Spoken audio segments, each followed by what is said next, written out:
Hello friends, আজি মই বনাম মেক্ৰণি। মই মেক্ৰণিখিনি লৈ লৈছোঁ। কেৰাহী এটাতে পানী গৰম হ'ব দিছোঁ। যেতিয়া পানীখিনি অলপ গৰম হ'ব তেতিয়া মই এই মেক্ৰণিখিনি ইয়াতে গেছত দি দিম। এতিয়া মই মেক্ৰণিখিনি ভালকৈ বইল কৰি ল'ম। এতিয়া মই ইয়াতে দিছোঁ অলপমান নিমখ আৰু মেক্ৰণিখিনি লাগি নধৰে তাৰ কাৰণে 2 চামুচমান মই ৰিফাইন অইল দি দিম। ভালকৈ বইল আহিব কাৰণে থৈ দিম মই এনেকৈ যাতে মেক্ৰণিখিনি বইল হৈ যায়। ফ্ৰেণ্ডছ, মোৰ মেক্ৰণিখিনি বইল হৈ গ'ল। এনেকৈ চাব, ভাঙি চাব, সম্পূৰ্ণ বইল কৰি ল'ব লাগিব। ইয়াত দেখিছে নহয়, ভাঙি গৈছে, মানে বইল হৈ গ'ল। এতিয়াখিনি মই কি কৰিম, ভালকৈ চালনী এখনত ইয়াত ওলাই ল'ম মই।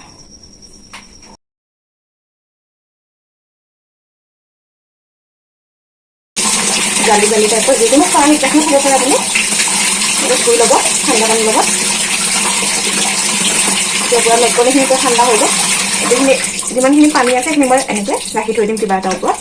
এতিয়া মই মেক্ৰণিখিনি বনাবৰ কাৰণে 2টা পিঁয়াজ, অকণমান বিনছ আৰু বিলাহী, অলপমান কেপচিকাম আৰু 3 ফুটা নহৰু লৈছোঁ, অলপমান আদা লৈছোঁ। ইয়াক মই খুন্দনিত অলপ খুন্দি ল'ম।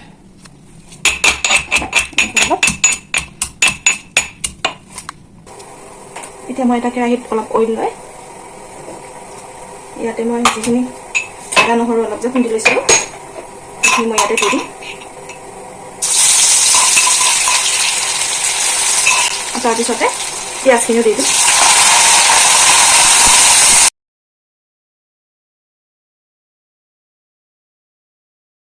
পিঁয়াজখিনি অলপ মই গল্ডেন ব্ৰাউন হোৱালৈকে অলপ মানে ইয়াত ভাজি ল'ম ভালদৰে।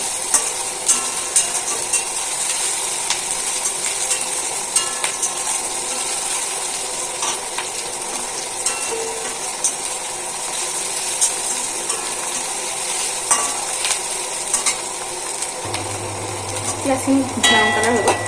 এতিয়া মই ইয়াতে বিনছ অলপ কাটি ৰাখিছিলোঁ যে সেইখিনি ইয়াতে দি দিম।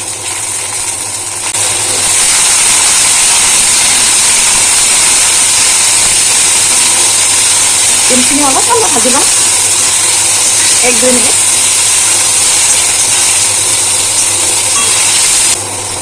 ইয়াতে মই এড কৰিম নিমখ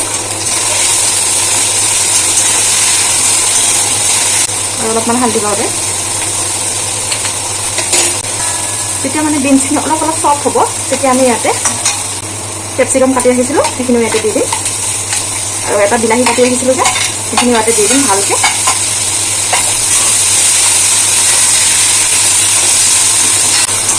বিলাহীখিনি যেতিয়ালৈকে চফ্ট হৈ যায় তেতিয়ালৈকে আমি ইয়াত অকণমান গেছৰ ফ্লেম ল' ৰাখি ভালকৈ ইয়াত ভাজি ল'ম।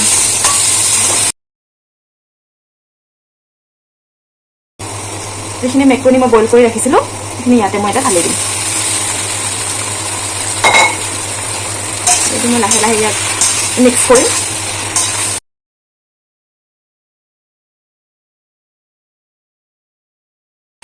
এতিয়া আমি ইয়াতে মেজিক মছলা এটা মই এইটো দি দিম, 1 পেকেট, সৰু পেকেট। আৰু অলপমান কাশ্মীৰী লাল মিৰ্চ দি দিম কালাৰৰ কাৰণে,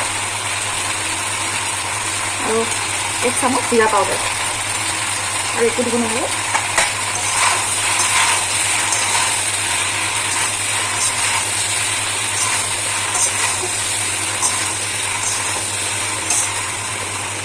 ভালকৈ মিক্স কৰি ল'ব লাগিব যাতে মছলাখিনি মেক্ৰণিৰ ভিতৰত ধুনীয়াকৈ সোমাই যায়।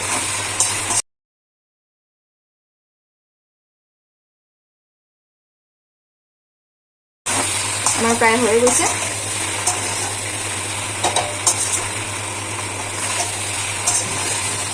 একেবাৰে লাষ্টত বাটাৰ আছে যদি দিব, নহ'লে আপুনি ঘি দিব পাৰে, নিদিলেও একো নাই। অলপ যদি বাটাৰ বা ঘি দি দিয়া যায় তেতিয়াহ'লে আৰু বেছি টেষ্টি লাগে খাবৰ কাৰণে মেক্ৰণি। এতিয়া ভালকৈ মিক্স কৰি ল'ম।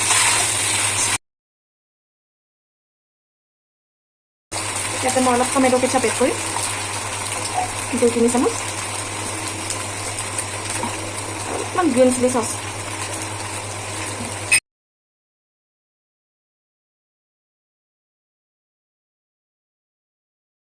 ৰেডি হৈ গ'ল মেক্ৰণি আমাৰ ৰেডি হৈ গ'ল মেক্ৰণি দেখিছে নহয় এয়া চাওক